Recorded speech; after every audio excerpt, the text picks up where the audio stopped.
Hoje nos estreia rubrica nova na Show da Manhã. Essa quarta temporada no Bem Cultura. Semana Franhos é que só trazemos diversão, mas também Show da Manhã tem a responsabilidade de trazemos tua informação. E dessa vez, nós também temos tudo segunda-feira, rubrica Minoridade, que também será apresentado para a jornalista Carmelita do Rosário. Depois de ter um programa que durante 4 anos na Rádio Cabo Verde, esse programa que fala questões, que aborda coisas ligadas a crianças e adolescentes, mas também traz informações para pais encarregados de educação. E hoje Carmelita do Rosário estreia na televisão de Cabo Verde essa rubrica Minoridade, quem sabe, com um convidado de peso, Camille Safranhosa Quenha, então deixa para ele que se também fala com esse convidado ali, porque Show da Manhã Semana Franhosa, bem com muita carga, muita energia. É desse vez no tópico Covid-19 nesse caminho, para não fazer nosso programa Cima no Tacré. Carmelita, bem-vinda e bom dia a Show da Manhã, de nova temporada, quarta temporada. Bom dia para o André, bom dia para telespectadores. Com certeza, sim, vou dizer, a Minoridade esteve no ar, está no ar na Rádio de Cabo Verde há precisamente 4 anos. É uma etapa que não tive de começar agora na televisão pública, que é trazer à discussão da sociedade a questões exatamente sobre a proteção da minoridade, ou seja, o programa é essencialmente para não discutir, para não falar sobre questões de crianças. Hoje não tem como convidado e na estreia de nosso programa Minoridade o Primeiro-Ministro cabo-verdiano. Muito obrigada, Sr. Primeiro-Ministro, pela presença ali na Minoridade. Esteve na Minoridade em 2019, antes da pandemia, na Rádio de Cabo Verde, e hoje não estreia ali na televisão pública. Desde já, muito obrigada, muito bom dia. Bom dia, é um prazer estar ali no programa, na Show da Manhã.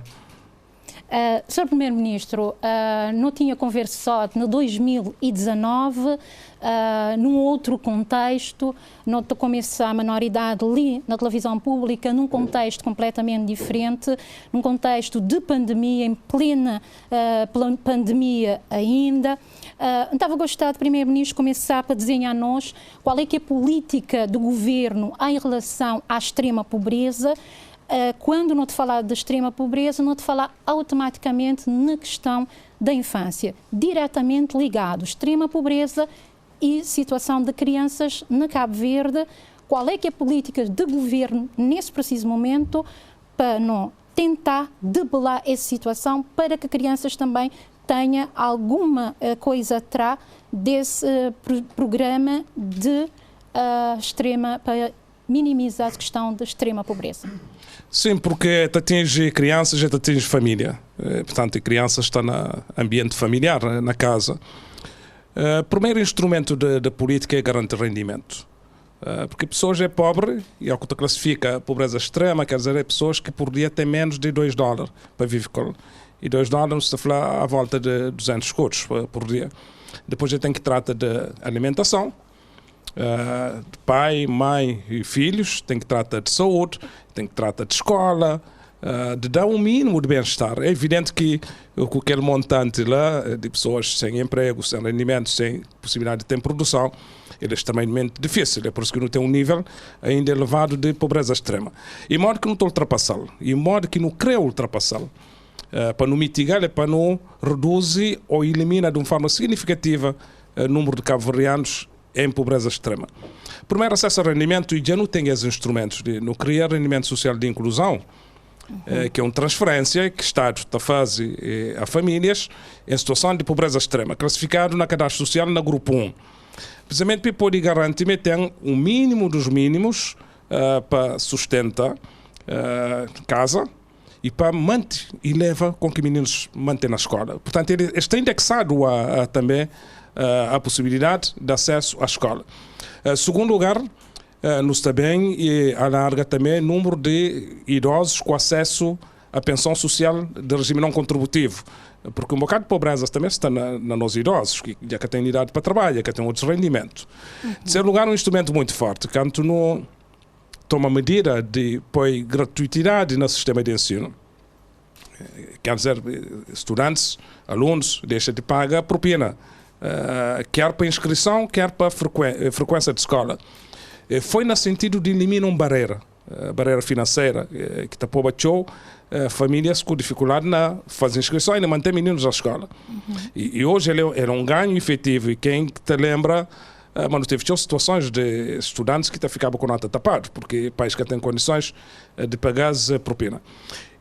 Essa gratuidade tem um impacto depois futuro muito grande, porque esse que não te quebra aquilo que é chamado de ciclo vicioso de pobreza, que te passa de mãe para pai, e de mãe para filhos. E a hora que esse ciclo é quebrado com o acesso à educação. É um instrumento de futuro. Por isso que desde pré-escolar, nas jardins, você cria condições para subsidiar famílias mais pobres, para toda criança ter acesso ao ensino pré-escolar. Depois, ensino básico, ensino secundário gratuito. Não se faz um instrumento ali com muita força. Primeiro, que tem razão para meninos que estão na escola. Depois, faz todo um programa que tem acesso e sucesso escolar, reduz o abandono escolar e faz com que famílias tenham rendimento. Depois tem um conjunto de outros instrumentos também que está associado a essa medida política, também que põe acento nesse 12 rendimento e gratuidade no sistema de ensino. Mas, Sr. Primeiro-Ministro, a hora que nós estamos a falar na questão de ensino gratuito, as pessoas não pagam propina, tudo bem, mas há outros custos, que é material escolar, transporte.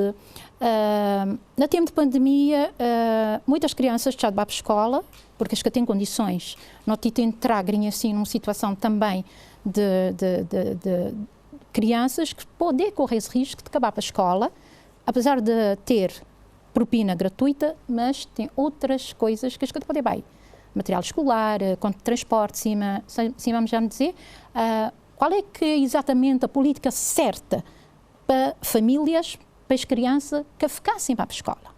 É claro que só a gratuidade é suficiente, por isso que tem outras políticas, tem uma instituição que se chama FICASE, que primeiro tem a possibilidade de crianças, adolescentes e jovens de famílias mais pobres ter acesso a kits escolares. E naquele kit escolar está incluído desde manuais escolares, cadernos, bata, para poder ir para a escola devidamente uniformizado. Tem também o transporte escolar, que é subsidiado, quer para o governo, quer para câmaras municipais.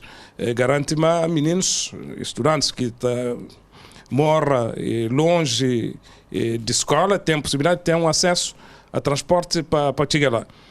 Tem alimentação na cantina escolar. Ele é um elemento importante de dieta alimentar para crianças que estão na escola também, saudável.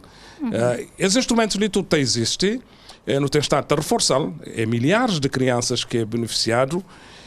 A hora que se fala crianças, adolescentes e jovens, de ensino básico, ensino secundário, precisamente para não ter garantia, mas o primeiro objetivo é acesso. Segundo, sucesso escolar, para evitar abandono. Porque a que não tem abandono, quer dizer, é crianças fora do sistema de ensino, é mais um problema que também está bem para a família.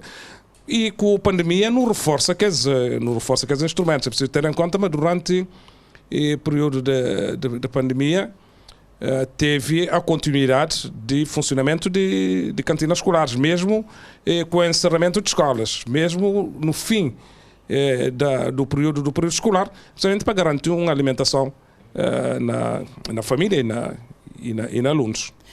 Não tem nesse momento bolsas, não tem insistido nessa questão da pobreza por causa de início não letivo. Tratando desse programa menor idade, não tem gostado de incidir nessa proteção dos direitos das crianças, como que direito à educação. Medida bem grinha assim da Ilha de Boa Vista, falando de uma situação concreta. Ilha de Boa Vista está praticamente fechote. Os hotéis tudo fechado, tudo parado. Motivo na bairro de Boa Esperança, que é uma situação que te chama qualquer pessoa a atenção. A crianças que ficaram separados dos seus pais, uns bem para Segília, porque seus pais teve que continuar lá mesmo sem emprego. Terá um programa específico para aquele grupo de pessoas, neste caso também seria para a SAL, para aquele grupo de pessoas na extrema pobreza, para evitar que crianças saiam para a rua e através disso também que seja violado os seus principais direitos.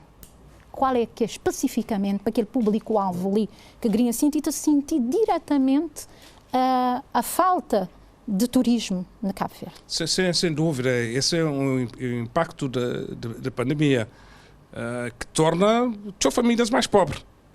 Quer dizer, não tinha de que as pessoas que estão vivem lá na bairro de Boa Esperança, que era a antiga chamada Barraca, se trabalhavam em hotéis, tinham um rendimento na casa, e eles têm famílias lá.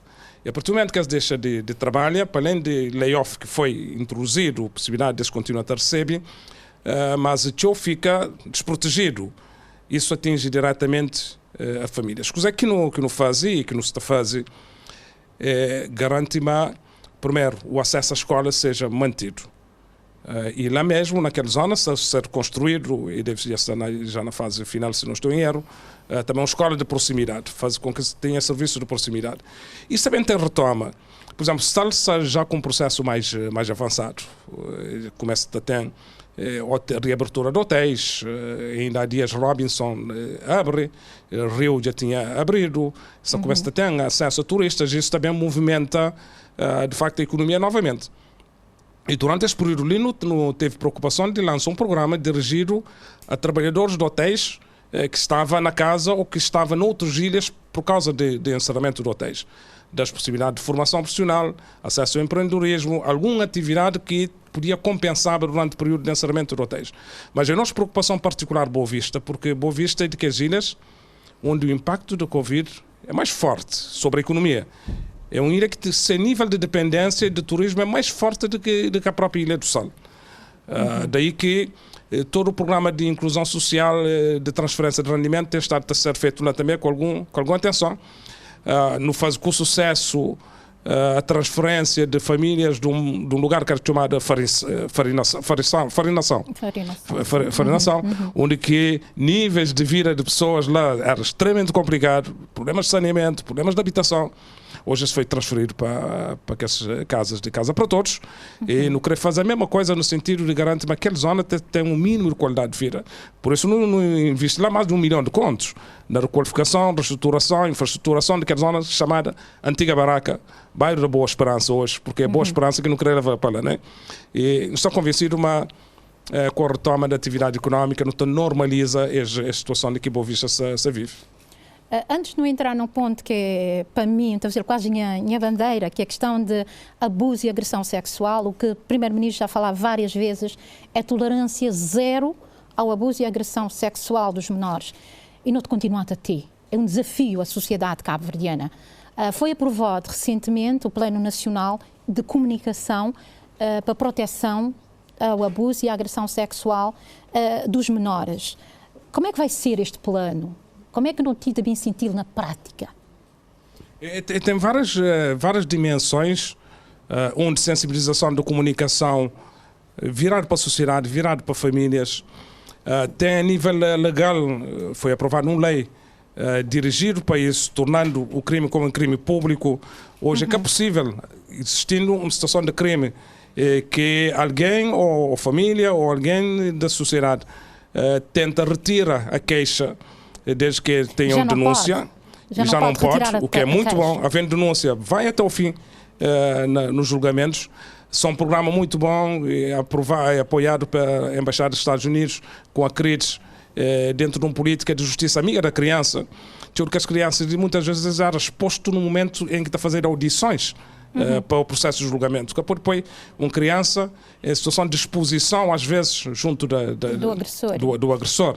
Então, precisamente, prepara os tribunais para fazer audição de que as crianças em ambiente que este fica totalmente estendido, protegido e tranquilo.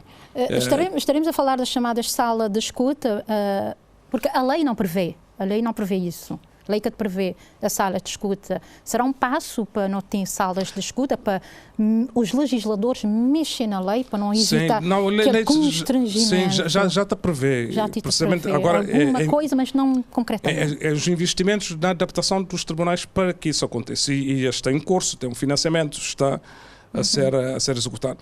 Mas o importante é trabalhar na prevenção, na comunicação, na sensibilização, e a hora que tem crime, a mão dura da lei. Porque que a sociedade também funciona para que a coercividade seja também desestimulador de crime das naturezas ali, que deixa marcas para o futuro. Esse que é o grande problema. e faz a recuperação de crianças.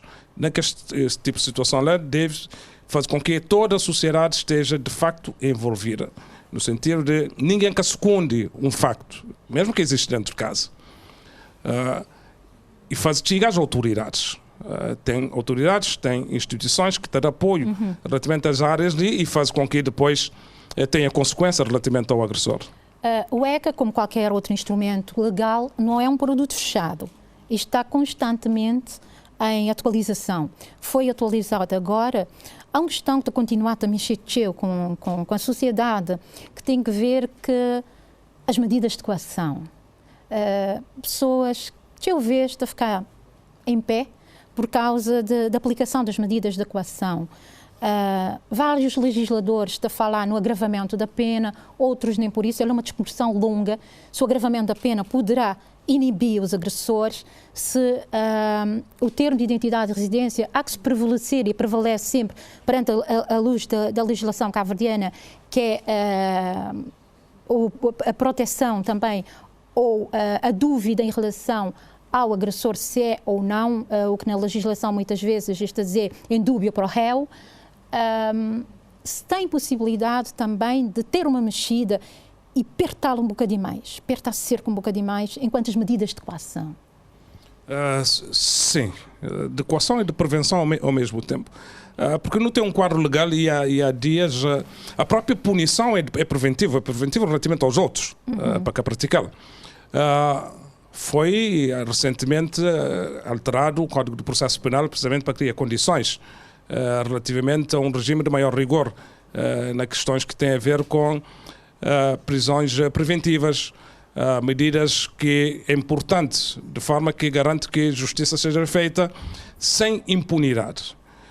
E todo o trabalho que está a ser feito neste momento ali garante com que haja efetividade, de facto, dos tribunais, que depende diretamente do governo, dos magistrados, o processo leva até o processo de julgamento. Depois uma boa cooperação, articulação entre as forças policiais. Não tem Polícia Judiciária, não tem Polícia Nacional, de forma que a intervenção também seja efetivo e cada vez mais efetivo. Porque a justiça, de certa forma, tem alguma ligação com a segurança. Portanto, atua em última instância para fazer com que quem que praticar paga, no fundo, com penas de prisão, se for o caso disso. Depois garante que a prevenção seja, de facto, um instrumento forte, porque ninguém que gosta de ter uma sociedade que tem um monte de alguém na cadeia. É que é o objetivo. O objetivo é fazer com que tenha menos alguém na cadeia. E para isso tem todo um trabalho também de prevenção, de ressocialização, de todo o trabalho de preparar as condições sociais para não ter menos condições que te levam à delinquência. E quando se fala de delinquência, se fala de violência de diversa natureza, né, que muitas vezes se é envolvido com os jovens, questão do acesso ao álcool, o uso desregrado do álcool, a droga, muitas vezes o ambiente social à volta. É um trabalho duro a ser feito, mas que é necessário, é exigente, ele é importante para o futuro da sociedade no geral e futuro particularmente de nós juventude. Falando nessa questão de prevenção, há que se ter em conta a própria sociedade e as famílias. Hoje está falando na questão de desestruturação familiar, botem família monoparental, onde que mãe tem que trabalhar e filhos têm que ficar, porque tem condições para uma pessoa para cuidar dele. Antigamente tinha outras famílias para tomar conta. Hoje em dia a situação é completamente diferente. Quando o Sr. Primeiro-Ministro falar na questão da prevenção, é uma sinergia que tem que ser feita entre o governo, as câmaras municipais e reforçar também as associações que estão a fazer esse trabalho de proteção dos menores.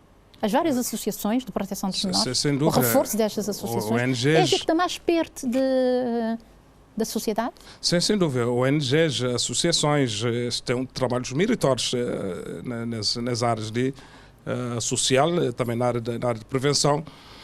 O objetivo é empoderar ainda mais.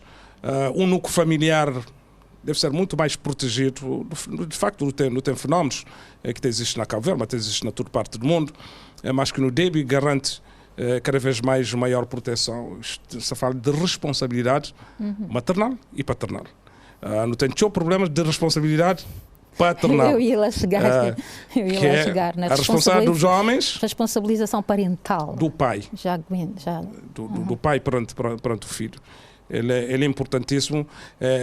Ele é um núcleo de questões que nunca pode ficar indiferente relativamente a ele, apesar de pessoas estar a falar, bom, existe, sempre existiu, mas que a desculpa. Se existe, não tem que reduzir. Se probabilidade de continuar a existir com a mesma dimensão. Isso exige trabalhos a todos os níveis, né? A nível governamental, a nível de políticas, a nível social, a nível das organizações da sociedade civil, a nível das igrejas, a nível da educação e a nível da família, que pode ficar nunca desresponsabilizado relativamente a isso. E diz a palavra certa, a responsabilização parental, que engloba não só o pai, que não é a responsabilização paternal, nesse caso do pai, mas parental. Essa responsabilização parental, que já é previsto na Constituição da República e no próprio ECA, às vezes nota senti-lo um bocadinho te tremer. Há umas semanas eu recebi no programa na rádio, menor idade, um procurador da República da comarca da Boa Vista, ele fala nessa questão de responsabilização parental. Maneira que não te responsabilizar famílias com distintas fragilidades em termos de recursos, em termos de conseguir sustentar seus filhos, em termos de manter seus filhos na casa. Mais uma vez, os programas que não têm Estado implementa, nunca tem dúvida, mas com o tempo e com insistência também protege muito mais. Apesar que não queria que o rendimento social de inclusão foi naquela perspectiva de a família tem um rendimento mínimo para garantir com que as crianças, em primeiro lugar, estejam protegidas. Porque é de crianças depois que passa para idades superiores, né? Depois toda a política de cuidados, que foi introduzida no Plano Nacional de Cuidados, precisamente para garantir a proteção.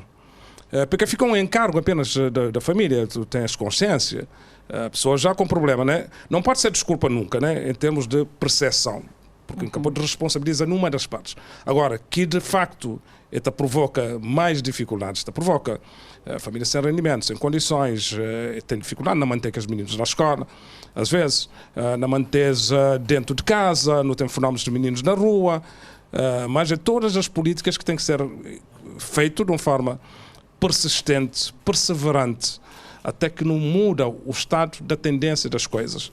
É claro que o que torna nunca zero, mas tem que reduzir de uma forma significativa, né? Ele é de facto um objetivo a ser perseguido para várias instituições e com sucesso que não está pensando é possível conseguir. Ele é tudo um percurso. Tudo um percurso para bater e eliminar. A falar um bocadinho num ponto super importante, que é a questão do regresso à rua das crianças. Hoje, nos principais centros urbanos, na praia, hoje em dia é visível crianças nas portas de supermercado vulneráveis a todo tipo de violência. Aí entra o ICA. Há um reforço das estratégias do ICA. O governo vai reforçar o ICA neste sentido, com mais técnicos, com mais pessoas, para debelar essa situação de proteção de crianças, sobretudo as crianças de rua. Foram fechados os centros, vários centros foi fechado. Se tem a oportunidade também, se há esta hipótese de reabrir os centros, nem que sejam os centros de dia, para que as crianças mantenham ocupado para ficar a deambular as ruas da cidade. Sim, é reforço de ICA e de outras organizações, de associações várias da sociedade civil que dedicam à mesma causa e que têm serviços nessa área ali, para permitir com que não seja só a parte pública, mas a parte também da organização social a dar cobertura a esse tipo de proteção. E para isso tem instrumentos que foi criado, que a política de cuidados é um bocado virado também para isso, que empodera as associações, para além da própria ICA, que tem responsabilidades em termos de políticas públicas nessa área ali.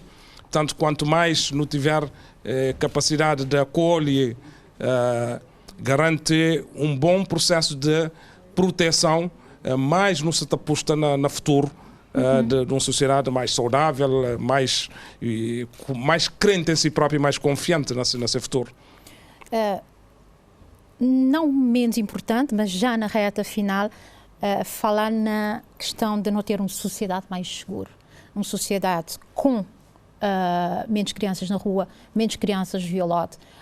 Há pensadores que te defendem que para um país ter futuro, ele tem que apostar fortemente na pequena infância. É uma aposta do governo apostar na pequena infância, no reforço dos jardins escolares, porque aí que eu estou a começar a trabalhar o ser humano, o homem. Sem dúvida, ele é que o percurso de vida já está a fazer diferença. Tem uma grande diferença entre crianças que frequentam pré-escolar e crianças que frequentam pré-escolar. Porque começa lá, tem a base da socialização, a base da aprendizagem, o interesse pela escola.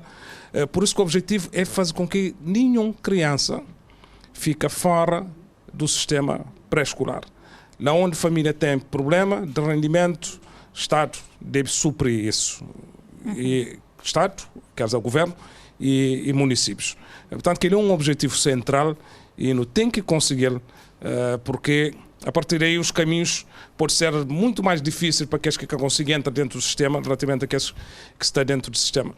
Depois começa a viver dentro daquele ambiente de escola, que é importante porque impede que a criança esteja na rua, ou procura soluções de vida na rua. Portanto, é tudo isso, de facto, que tem que levar a uma sociedade muito mais justa e muito mais protegida. Muito mais protegida, sem a situação que nós tivemos de viver assim. Muitos jovens, muitos adolescentes, a questão da violência urbana é um reflexo da pobreza, é um reflexo da situação que nós tivemos a viver. Um programa certo, direto, direcionado para aquele grupo-alvo lá, jovens na situação de delinquência. É o reflexo de várias coisas, que só de pobreza, é o reflexo de várias coisas, porque esta ligação direta ali não está a fazer, mas tem que entender, mas tem tudo outras questões à volta. Não tem que proteger nós jovens do excesso de consumo do álcool, da droga, tem que ter possibilidade de ir para a escola, possibilidade de fazer vida, desporto, cultura, claro, com entretenimento, lazer, que todo jovem gosta, e é assim mesmo que estava a fazer crescimento, e atua na todos esses fatores ali. Começando pela família, o ambiente social à volta. E ele é complexo de tal maneira que termina nas situações em que a parte coerciva tem a intervir. Portanto, situações extremas que estão para tribunais, estão para cadeias. Tem que recuperar aqueles que entram na cadeia. Por isso, todo aquele programa de ressocialização dos ex-presos é importante para evitar reincidência. E não tem toda aquela situação na Cabo Verde. Mas esse programa funciona? Funciona. Na plenitude? Sim, funciona. A sociedade nota sentir isso? Acho que não. Nunca te senti muito essa questão da reabilitação e da funciona, a ressocialização dos jovens. É claro que é mesmo de mais intensidade. Né? Ao que se fala de intensidade, é mesmo de cobertura de maior número. Depois, talvez, é mesmo de mais promoção. Porque tem, acho que a comunicação social consistiu dessa situação ali também, várias organizações hoje, você fala de Tender Shaddai, você fala daquele projeto ligado à Igreja Católica, projeto Esperança, Fazenda Esperança, que faz trabalhos meritórios relacionados com a recuperação, salvar vidas, é autêntico trabalho disso, de pessoas que suas vidas caem de uma forma substancial por diversos motivos, né? Ligado à droga, ligado a álcool, problemas não ultrapassados, uma recuperação grande. Só que no mês tem maior escala de dimensão, porque é que até existem ilhas. Por exemplo, essa intervenção das organizações não governamentais, mas cria mais condições para nos expandir mais e fazer todo um trabalho de prevenção, recuperação e fazer a reentrada daqueles jovens que, infelizmente, para percursos de vida levados para caminhos menos bons ou maus, mas recuperar-se para a sociedade novamente. É um trabalho forte, mas não tem um forte empenho na tornar cada vez mais uma realidade perceptível, sentida e com mais investimentos. O Sr. Primeiro-Ministro falou também na questão da repressão. Usar a prevenção para evitar a repressão. De fazer-me lembrar, nunca te lembrar muito, na Centro Orlando Pantera, que é o centro exatamente para recuperar que os meninos que cometem os delitos até 16 anos, mas nunca te fala muito na ele, nunca te olha muito de teu. Que maneira que, nesse momento, o Sr. Primeiro-Ministro é aquela questão de recuperação de jovens lá no Centro Orlando Pantera, porque nós nunca te... Qual é que é a política exatamente para aquele centro? Que é um centro de recuperação. Sim, o centro de recuperação e funciona no reforço de investimentos lá. Não tenho que fazer um programa lá, porque comunicação social é importante. Com certeza, aceito o desafio agora. Comunicação social é importantíssima na dar visibilidade a aqueles projetos, a aquelas iniciativas. Primeiro, não se que te imagina, acho que não se te imagina, porque iam fazer algumas visitas no Baila Junto com a comunicação social, aquilo que é o efeito que tem naqueles jovens. Penso que alguém está com atenção neles, né? E a hora que uma câmara de televisão aparece frente, isto é de Cabo Verde inteiro, só isso. E eles têm tido, pelo menos que em contactos, é tudo extremamente positivo. Eles que estão escondendo esses problemas. Eles estão a expor. Eles que estão apresentando a si próprios como vítimas. Eles falam como gente que quer recuperar, que se ultrapassa dificuldades. Eles têm histórias de vida muito interessantes. De facto, que te pode fazer um contágio positivo. Se eles estão conseguindo, por que outros que estão conseguindo? Né? E acho que já começa a passar. Também passa recentemente, brevemente, um programa de um conjunto de séries relativamente a um programa que tem Zé Pereira como um dos grandes promotores, precisamente depoimentos de jovens em recuperação. Que estão em recuperação, outro que recupera com sucesso, mas que se transmite uma atitude positiva. Se quem, aliás, que quem consegue levantar, se recupera e se passa uma mensagem positiva para outros. Né? Sr. Primeiro-Ministro, muito obrigada pela presença ali na rubrica Menor Idade, a estreia da rubrica ali na televisão pública. Foi um prazer enorme tê-lo cá. Continuação de um bom dia. Bom dia, um prazer todo para mim, Carmelita, e disponível para outros programas. Muito obrigada. Se quiser para lá no Pantera, não estava junto. Com certeza, fica o desafio aqui, eu aceito. Obrigado. Vai ficar assim a primeira edição, a estreia da rubrica Menor Idade, ali na televisão pública. Vai ficar o convite para já, para a próxima semana, onde é que não te devem falar sobre vacina HPV.